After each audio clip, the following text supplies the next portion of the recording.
नून friends, KTC पाठशाला में आप सभी का स्वागत है। आइए हम लोग पढ़ रहे हैं सिंपल इंटरेस्ट साधारण ब्याज। साधारण ब्याज का थ्योरी चल गया है। एक्सरसाइज देखिए, एक्सरसाइज का क्वेश्चन 8 तक बता दिए हैं। 9 नंबर क्वेश्चन देखा जाए, कहा गया है किसी धन राशि का 1/3 3% वार्षिक दर पर और 1/6 भाग 6% वार्षिक दर पर तथा शेष धनराशि 8% वार्षिक दर पर निवेश की जाती है। यदि एक वर्ष में कुल साधारण ब्याज जो मिला है 600 रुपया मिला है, तो वह धनराशि क्या है, मूलधन क्या है। मूलधन P, इसको मान लेते हैं x रुपया ये माना गया है। अब आइए सीधा सिंपल फार्मूला जो जानते हैं, सिंपल फार्मूला उसी फार्मूला से निकालिए। SI बराबर रुपया में निकालने का मेथड जानते हैं, P गुने R गुने T/100। तो आइए, तो कहा गया धन राशि का 1/3 किसी राशि x का 1/3 1/3 x/3, तो मूलधन हो गया, प्रिंसिपल हो गया x गुने 1/3। आइए, इसका परसेंट जो है, दर जो है कितना परसेंट है, 3%। ठीक है, 3% गुने टाइम तो ये बाटा में दे देते हैं, 100 दे देंगे, गुने टाइम, तो टाइम दिया है 1 वर्ष के लिए, तो ये 1 वर्ष हो गया, अब बटे 100, ऐसे बटे 100। फिर आगे कहा गया है 1/6 भाग, तो x का 1/6 भाग गुने रेट जो है 6%, टाइम है 1 वर्ष, अब बटे हो जाएगा 100। ये हो गया प्रिंसिपल, ये हो गया रेट गुने टाइम। फिर आगे कहा गया है शेष धन राशि का, तो ये देखिए 1/3 प्लस 1/6, तो टोटल हो गया कितना, तो 6 और 3 9, 9/18 यानी 1/2 भाग हो गया धन। अब इसका शेष, तो इसका शेष 1/2 घटाइएगा तो 1/2, या शेष निकाला जाता है जैसे 3/5 का शेष, तो ये घटा लीजिए, 3 को घटा लीजिए हर में से, तो 5 में से 3 घटेगा 2/5, यही आपका शेष। 3/5 का शेष कितना होगा, 2/5, या 5/7 का शेष निकालना है, तो 5 को घटाइए हमेशा 7 में से, हर में से अंश को घटाइए, तो ये 2, अब बाटा में हर को लिख दीजिए, तो 5/7 का शेष हो गया 2/7। इस तरह से तो 1/2 का शेष कितना हो जाएगा, 1/2, तो ये हो जाएगा 1/2 x गुने 1/2 गुने इसका शेष राशि 8%, यानी 8 गुने 1 वर्ष के लिए बटे 100। इससे जो प्राप्त होता है साधारण कुल ब्याज, कहा गया टोटल, इसको साधारण ब्याज जो मिलता है SI 600 रुपया मिलता है, 600 रुपया मिलता है। अब इसी को सोल्व कर दीजिए, निकल जाएगा। अब आइए सोल्व करते हैं, तो यहाँ देखिए 3 से 3 कट जाएगा, यहाँ भी 6 से 6 कट जाएगा, 2 से कट जाएगा 4। चलिए 1/100 कॉमन ले लेते हैं, 1/100 कॉमन ले लिए, तो यहाँ बचेगा कितना, सीधा x, यहाँ बचेगा सीधा x, और यहाँ पर हो जाएगा 4x plus 4x is equal to हो गया 600। ठीक, अब एक कैलकुलेशन कर लीजिए, 4 5 1 6, तो ये हो जाएगा, इसको लिख सकते हैं 6x/100 इजिकल टू 600। 6 से कटेगा 100, x का मान, तो यहाँ क्रॉस गुना कर लिया जाए, x का मान जो आया 1 पर कै 0 4 0, यानी 10,000 रुपया। तो x का मान जो निकला, का मान जो निकला 10,000 रुपया। तो कहा गया था कि वह राशि क्या है, तो वह राशि कितना है, 10,000, यानी मूलधन कितना निकल गया, 10,000, यही आपका आंसर। तो इस तरह से आप निकाल सकते हैं। तो धन को मानना था P, यानी x मान लिए है, टोटल धन को x मान लिए, मूलधन को x मान लिया है। अब x का कहा गया है 1/3 भाग उसी धान का 1/6 भागा, फिर दोनों का शेष, तो दोनों का शेष निकाले 1/2। और कहा गया कि एक वर्ष में कुल साधारण ब्याज, कुल SI, कुल ब्याज जो मिलता है 600 रुपया, टोटल को जोड़ दिए 600 रुपया, सोल्व किए 10,000 रुपया। ठीक है, नेक्स्ट क्वेश्चन देखा जाए। आइए देखा जाए, कहा गया है समिता ने 6% वार्षिक दर से साधारण ब्याज पर कोई ऋण लिया।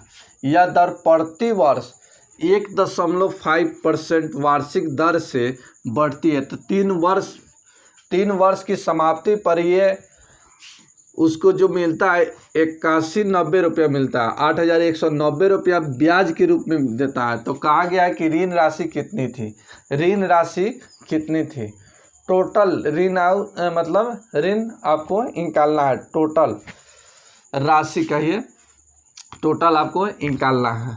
तो आइए सबसे पहले देखिए कि 6% प्रति वर्ष बढ़ता है, और ये 3 कितना यहाँ दिया गया है 3 वर्ष के लिए, 3 वर्ष के लिए, और प्रति वर्ष तो एक वर्ष जो देगा 6%, एक ईयर के लिए 1 ईयर जो देगा कितना 6%। दूसरा ईयर में क्या होगा कि 1.5 बढ़ जाएगा, यानी 6% अब प्लस इसमें बढ़ जाएगा 1.5, तो ये हो जाएगा 7.5%। फिर ये तीसरा वर्ष जो होगा, तो यहाँ तो दूसरा वर्ष में 7.5% है, इसमें भी 1.5% बढ़ जाएगा, तो ये जुटेगा तब कितना हो गया 9%, ये हो गया 9%। तो पहला वर्ष 6%, दूसरा वर्ष 6% में 1.5 जुटेगा तो 7.5, यानी दूसरा वर्ष में 7.5 रेट रहेगा, और तीसरा वर्ष में फिर जुटेगा, दूसरा वर्ष में तो 7.5 है ही, और 1.5 जुट जाएगा तब कितना होगा 9%। तो 9% हो गया। और जैसे आप बनाते हो वैसे बनाते चलिए। ये 3 वर्ष में जो ब्याज मिला है, इसको कितना मिला है 8190 रुपया मिला है। तो ये सही वाला फार्मूला से बना दीजिए। तो आइए सबसे पहले 1 वर्ष के लिए निकालिए, 1 वर्ष के लिए। तो यहाँ मूलधन मालूम नहीं है, तो मूलधन को मान लेते हैं x, मूलधन P को मान लेते हैं x रुपया मान लेते हैं। आइए x रुपया जब मान लिए तो x हो गया मूलधन गुने रेट हो गया 6 गुने कितना पहला वर्ष के लिए 1 वर्ष के लिए, तो ये हो गया पहला वर्ष, अब बटे हो गया 100 प्लस, या छोड़ देते हैं, दे ही देते हैं प्लस, फिर हो जाएगा x गुने इसका रेट जो आ गया दूसरा वर्ष के कितना, तो 7.5%।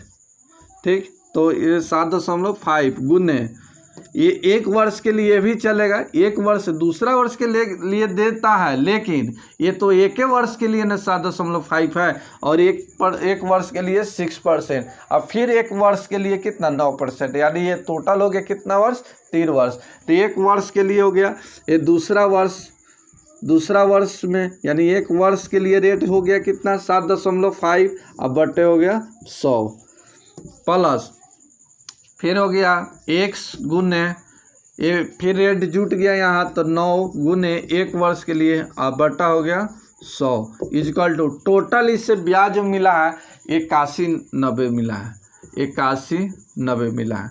अब इसको सोल्व कर लिया जाए, निकल जाएगा।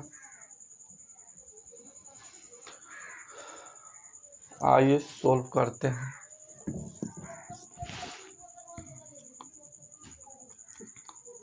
चलिए, कितना लोग को प्रॉब्लम होता होगा कि कैसे लिख दिए, यहाँ पे एक काहे लिए। तो देखिए सबका रेट अलग है, ये 3 वर्ष कहाँ है, लेकिन 1 वर्ष में तो 6% रेट चलेगा, दूसरा वर्ष में यहाँ 7.5 रेट चलेगा, तीसरा वर्ष में ये 7.5 में 1.5 जुटेगा तो ये 9%, यानी ये 9% है। तो ये तीसरा वर्ष के लिए है, लेकिन तीसरा वर्ष 1 साल के लिए, इसलिए 1 लिए। अब सोल्व कर लिया जाए तो 1/100 कॉमन ले लेते हैं, 1/100 कॉमन ले लिए, तो यहाँ बच गया 6x प्लस यहाँ हो गया 7.5%, 7.5x प्लस यहाँ हो गया 9x, जोड़ लिया जाए इक्वल टू हो गया 8190। यहाँ 10 लिखा गया है, तो यहाँ देखिए जोड़ लीजिए, तो ये हो गया 9 और 6 15, 9 6 15, 15 और 7 हो गया 22, 15 7 22.5, तो हो गया 22.5x। दशमलव को हटाते हैं, अब बाटा में लिख देते हैं x, नहीं ना बाटा में लिख देते हैं 0, तो ये 100 रहेगा ही, और ये दशमलव हटेगा तो ये हो गया 10 इक्वल टू ये हो गया 8190। कटा दिया जाए तो 5 दूना 10, 5 दूना 10, 5 से इसको कटा दीजिए, 5 चौका 20 और 5 25, ठीक है। 45 से कटेगा नहीं कटेगा, फिर 5 से भी कटा दीजिए, 5 से भी कटा दीजिए, तो 9 पचे 45, 9 पचे 45 और 20 पचे 100, और 9 से इसको कटा दीजिए, 9 गुने 9 81 1 0, 9 से 10 और इससे गुना कर दीजिए, तो 2 दूना 4, तो x का मान निकाल लिया जाए, तो यहाँ 1 0 और यहाँ 1 0, ये 2 0 लास्ट में रहेगा। चलिए 2 दूना 4, 4 एकम 4, ये हो गया 9 चौका 36, यानी 36, ये हो गया 400, ठीक है 0 है, तो आइए ये हो गया 36,400 रुपया, 36,400 रुपया। तो एक ऐसे भी निकाल सकते हैं, इस तरह से निकाल सकते हैं, तो जनरल मेथड से बताएं, ये जनरल। आइए दूसरा मेथड देखा जाए, तो आइए 1.5% बढ़ता है, 1.5% बढ़ता है, और कितने वर्ष बढ़ेगा? 3 वर्ष। तो बढ़ा हुआ एसआई निकाल लीजिए, बढ़ा हुआ एसआई यानी ब्याज, बढ़ा हुआ ब्याज एसआई। तो यहाँ देखिए 1.5% बढ़ रहा है, ये 1.5% बढ़ रहा है। चलिए इतना जो बढ़ा, तो यहाँ देखिए ये पहले का 6% है, ये पहले का 6% दर है, दर 6% है, और 1.5% प्रति वर्ष बढ़ता है, प्रति वर्ष। तो एक वर्ष बढ़ेगा, दूसरा वर्ष बढ़ेगा, तीसरा वर्ष में भी बढ़ेगा ना। तो ये 6% तो है ही, तो इसी में जोड़ दीजिए 1.5 जोड़ दीजिए, तो ये हो जाएगा 7.5%, ठीक है। 1.5 ये पहले का रेट है 6%, और 1.5% बढ़ता है, तो इसको इसमें जोड़ दीजिए, तो ये हो गया 7.5% टोटल।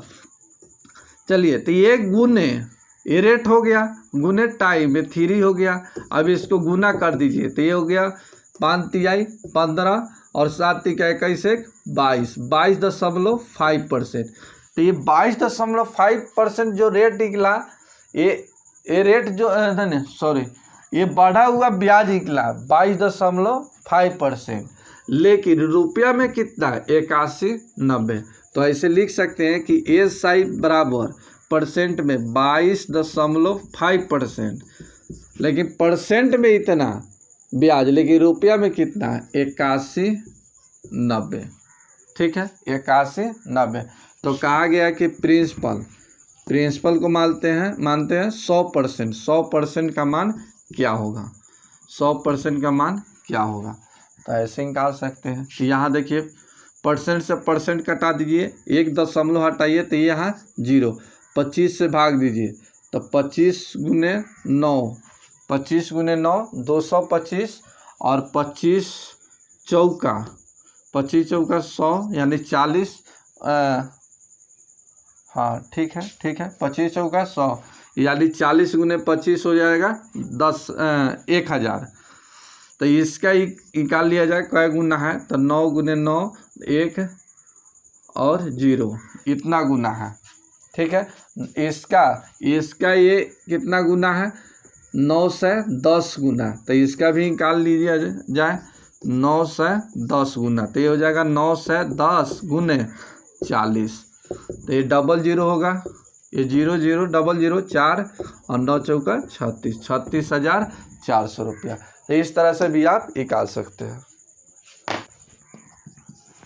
कहा गया है 2400 रुपया का किसी निश्चित ब्याज की दर से 4 वर्ष का मिश्रण 3264 रुपया हो जाता है। ब्याज की दर में 1% वृद्धि करने पर इस धन राशि का उतने ही समय में मिश्रण क्या होगा, केवल 1% बढ़ा देंगे तो क्या प्राप्त होगा, ये आपको निकालना है। तो आइए यहाँ देखिए, मूलधन P इसका दे दिया है 2400 रुपया दे दिया है, 2400 रुपया दिया है। फिर यहाँ दे दिया है टाइम समय दे दिया है T 4 वर्ष। फिर यहाँ पर अमाउंट दे दिया है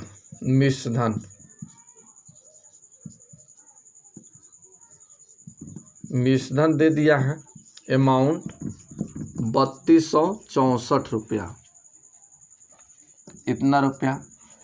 तो आइए इसमें दर निकाल लीजिएगा, दर निकाल जाएगा, तब पहले के दर पहले निकाल लीजिए। तो यहाँ देखिए मूलधन दिया या अमाउंट दिया, तो मिश्रण में से अमाउंट में से प्रिंसिपल को घटाइएगा, यानी मिश्रण में से मूलधन को घटाइएगा तो एस आई निकलेगा। तो इससे पता कर लिया जाए तो एस आई कितना हो जाएगा, तो ये घटा लिया जाए तो ये हो जाएगा 3264 माइनस हो जाएगा 2400। चलिए घटाइएगा 64, ये 32 में से 24 घटेगा, 32 में 24 घटेगा तब कितना 8, यानी 864, ठीक है 864 इसका ब्याज निकला, ब्याज। तो चलिए ब्याज हो गया 864, ठीक। प्रिंसिपल मूलधन हो गया 2400 गुने टाइम हो गया 4 गुने रेट को आर ही मानते हैं, अब बटे 100, ठीक है दिखाई दे रहा है, बटे 100। तो यहाँ देखिए 2 0 से 2 0 कटा दीजिए, ठीक है 8 से भी कटा सकते हैं, 8 से 8 तिका 24, 8 एकम 8, 1 0, 8 हटाए 64, ठीक है 4 तिहाई 12, 4 तिहाई 12, 12 गुने 9 108 होता है, ठीक। तो आर का मान जो निकला, 9% निकला, 9%, ये पहले का रेट, पहले का। अब कहा गया है 1% जोड़ देंगे, ब्याज अब 1% जोड़ देंगे, तब कहा गया है मिश्रण क्या होगा, तो 1% जोड़ दिया जाए, तो 1% जोड़ दिया जाए, तो 1% जोड़ दीजिएगा तो न्यू रेट जो मिलेगा 9 + 1 10%, तो 10% न्यू रेट हो गया। अब न्यू रेट निकाल दीजिए, तो अमाउंट निकालना है, तो अमाउंट निकाल दिया जाए, सीधा अमाउंट निकाल दिया जाए, तो ये 2400। तो ब्याज निकाल कर भी बना सकते हैं, धन वहीं रहेगा, सब कुछ वहीं रहेगा।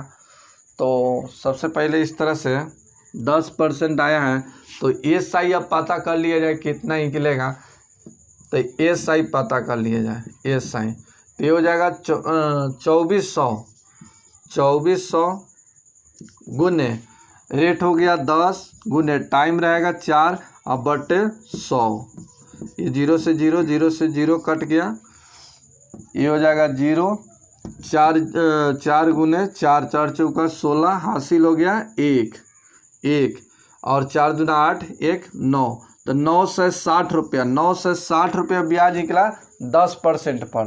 तो कहा गया कि टोटल अमाउंट क्या है, मिश्रण निकालना है, मिश्रण निकालना है। तो अमाउंट निकालना है, तो यहाँ देखिए 2400 प्रिंसिपल, 2400 हो गया मूलधन, अब प्लस में ये ब्याज जो निकला है 960 रुपया, अब इस जोड़ दिया जाए 0 और 6 0 6 हो गया, 9 और 4 13 हासिल हो गया 1 और 2 1 3, ये हो गया 3360 रुपया, 3360 रुपया। तो यहाँ देखिए 9% पर 3264 रुपया, 1% बढ़ गया तो ब्याज कितना निकल गया 3360 रुपया।